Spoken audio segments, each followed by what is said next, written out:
কিছু বুঝে ওঠার আগেই নিয়ন্ত্রণ হারিয়ে রেস্তোরাঁয় আছড়ে পড়ে ব্যক্তিগত বিমান।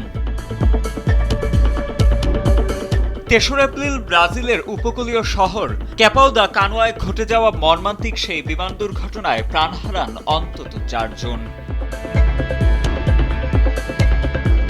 বিমানের গতিবিধি পর্যবেক্ষণকারী ওয়েবসাইট ফ্লাইট রাডার 24 এর তথ্য বলছে, উড্ডয়নের মাত্র কয়েক মিনিটের মাথায় ছোট সেই বিমানটি সরাসরি একটি ভবনে গিয়ে আছড়ে পড়ে।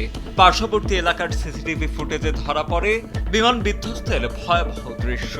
ছোট সেই বিমানটি ভবনে আছড়ে পড়ার সঙ্গে সঙ্গেই বিকট বিস্ফোরণ ঘটে এবং কালো ধোঁয়ায় ঢেকে যায় পুরো এলাকা।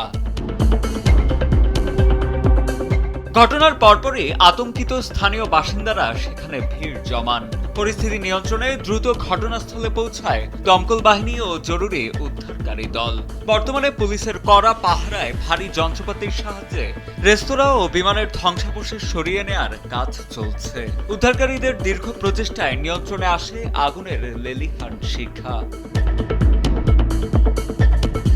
কর্তৃপক্ষ জানায়, দুর্ঘটনার সময় রেস্তোরাঁটি বন্ধ থাকায় আরও বড় ধরনের প্রাণহানি এড়ানো সম্ভব হয়েছে।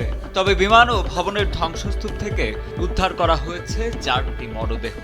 নিহতদের মধ্যে রয়েছেন বিমানের পাইলট ও ওই রেস্তোরাঁর মালিক দম্পতি। তবে চতুর্থ মরদেহের পরিচয় এখনও নিশ্চিত করতে পারেনি প্রশাসন। ঠিক কী কারণে উড্ডয়নের পরপরই বিমানটি উচ্চতা হারিয়ে বিধ্বস্ত হলো তার প্রকৃত কারণ এখনো জানা যায়নি। কোনো যান্ত্রিক ত্রুটি নাকি অন্য কোনো কারিগরি গোলযোগ এর পেছনে দায়ী তা খতিয়ে দেখতে ইতোমধ্যে তদন্ত শুরু করেছে স্থানীয় বিমান চলাচল কর্তৃপক্ষ।